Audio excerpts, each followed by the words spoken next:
I am sure you must have heard of an old saying, "You are what you eat." But have you ever wondered whether how you are eating it is equally important or not? After all, it's just food, and no matter how you eat it, it goes in and gives nutrition, right? You must have also heard or seen people offering prayers before having their meals. Are these prayers just a customary thing, or is it something much deeper? Let's find out.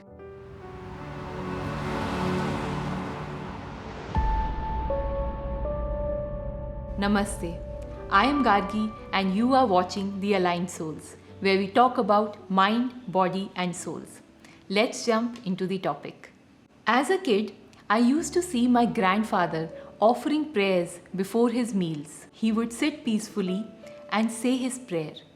Then he would take a small piece of the bread and dip it in all the curries that were served to him. He would then keep that piece aside and take a little water in his hand and sprinkle it around his plate. Next, he would touch the plate to his forehead. He would then ask us to offer that piece of bread to the birds. It was so amusing to watch him do this before every meal.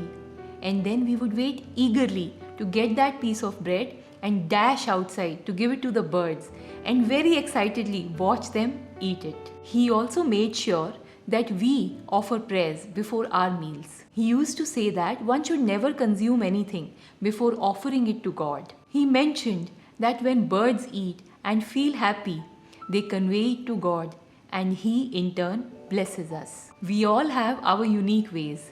If you practice meal prayers in one form or the other, please do let me know by sharing in the comments below. Hinduism, Christianity, and many other religions advocate offering prayers before your meals. This is done primarily to offer our gratitude for the food that has been served on our plates.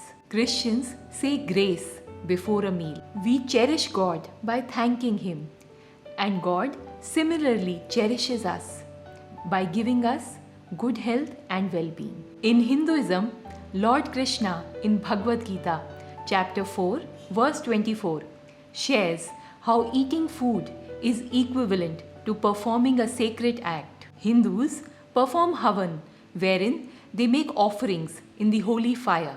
Krishna states that consuming food is as sacred as performing a havan. Here, food is the offering that you are making in the digestive fire of your belly. This digestive fire, which we call Jaఠaragni in Hindi, is divine. The food that we receive by the grace of God is divine. The one who is eating is divine. And so, if done mindfully, this whole act of eating is divine. I completed my primary education in Chinmaya Vidyalaya, and I still remember that we used to recite this verse before lunchtime every day. The verse goes like this: Om Brahmarpanam Brahmavir Brahmagnam Brahmanahutam Brahmaiva Tena Gantavyam Brahmakarma Samadhina.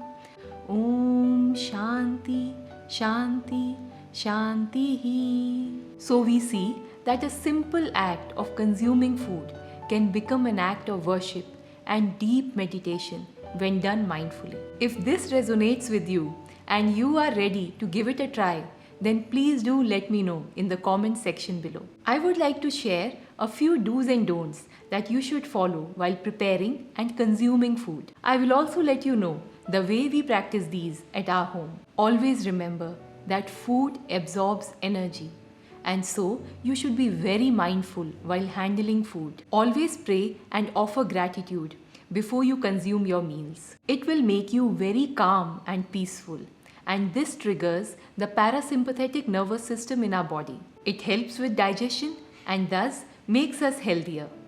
At our home, we sometimes say the above verse that I just shared with you before eating, or we say a small prayer in our own words. The prayer that we say is, "Thank you, God, for the delicious food that you have given us." Divine light is falling into the food and turning it into a blessing. This food will go inside us and heal our body and nourish our souls. Thank you, God, for always being there with us. Thank you for constantly reminding us that we are just the medium through which you work. Thank you, thank you, thank you. Please avoid any sort of distractions while having your food. You should never watch TV, scroll through your social feed, or have a heated argument while eating. When we are not distracted and are fully present while eating the food, we naturally relish the flavors, eat slowly, and chew our food well. Eating slowly prevents us from overeating, and chewing well aids in digestion and absorption. As a rule, at our home, meal times are not associated with television. Don't just eat to fill your tummy, but savor the food as an offering to your soul. Remember, this food that you are eating will make or break your mind and body.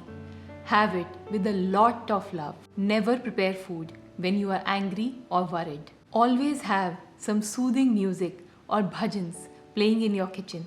The food will absorb your energy, and all those who consume it will experience the same emotion. This gives a lot of power to the person preparing the food. Suppose someone in your house is not keeping well. Be very calm and positive while preparing the food. Constantly keep repeating in your head while preparing the food.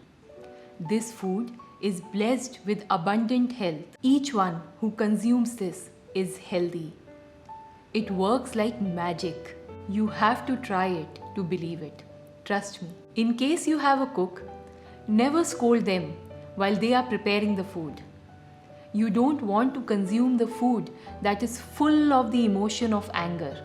Do you? Never consume stale food, as the life-giving energy in the food diminishes the longer it has been kept after cooking. We rarely eat in a restaurant and always try to have freshly prepared home-cooked meals. After a few weeks of practicing, you will notice a reduction in your cravings. You won't feel like eating junk food anymore. You will relish simple home-cooked meals, because now food is no more a means of pleasure for you. It would have a profoundly deeper meaning than just tingling your taste buds. Thanks a lot for watching, and do subscribe to the channel for more videos on building a healthy mind, body and soul.